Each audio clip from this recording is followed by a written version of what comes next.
கண்ணனுக்கான ஒரு தாலாட்டு. ராமபிரானுக்கு தாலாட்டு என்பது கௌசல்யா எப்படி பாடியிருப்பாளோ அத குலசேகர பெருமாள் பாடிட்டார். குலசேகர பெருமாளுக்கு அடுத்து வந்தவர் தான் பெரியாழ்வார். இவர் யோசிச்சார், எங்கேயாவது ராமனை தாலாட்டினதாக வால்மீகியோ வேற ரிஷிகளோ சொல்லியிருக்காளா? சொல்லவே இல்லை. ராமன்னு சொன்னாலே நமக்கு ஒரு 12 வயசுக்கு அப்புறம் உள்ள ராமன் தான் ஞாபகத்துக்கு வருவானே ஒழிய இன்னைக்குமே இந்த குட்டி ராமன், குழந்தை ராமன் இதெல்லாம் கிடையாது.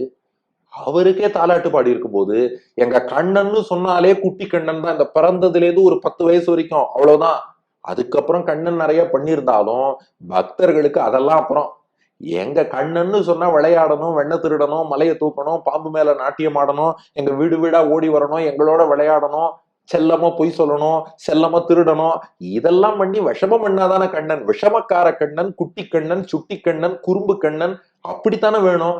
அப்போ பெரியாழ்வார் யோசிச்சாராம், அங்கேயே தாலாட்டு பாடியிருக்கா, என் கண்ணனுக்கு நான் பாடுறேன்னு சொல்லி ஆச்சி, ஆச்சின்னா அம்மா தாயின்னு அர்த்தம். ஆச்சி தாலாட்டிய யசோதை எப்படி தாலாட்டுவாளோ அந்த யசோதையின் தாலாட்டை அப்படியே கண்ணனை தொட்டில்ல போட்டு மாணிக்கம் கட்டி வைரமிடை கட்டிங்கிறதுல இருந்து ஆரம்பிச்சு கண்ணனுக்கு ஒரு அற்புதமான தாலாட்டு.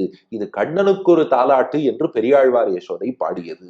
இதுதான் 2வது விஷயம். அப்ப ஆச்சி தாயின் ஸ்தானத்தில் இருந்து தாலாட்டிய, தாலாட்டாக பாடப்பட்ட, லுல்லபின்னு சொல்றோம் இல்லையா, அந்த தாலாட்டாக பாடப்பட்ட பாசுரங்கள். அப்படியே திருவடியிலேந்து திருமுடி வரைக்கும் கண்ணனுக்கு என்னென்ன திருவாபரணங்கள் ஒத்தொத்தரும் என்னென்னலாம் சமர்ப்பிச்சா அதை நன்றாக அனுபவித்து எஞ்சாமை வல்லவர்க்கு, குறைவில்லாமல் இந்த 10 பாசுரங்களை யார் சொல்ல வல்லவர்களோ அவர்களுக்கு இல்லை இடர்தானே.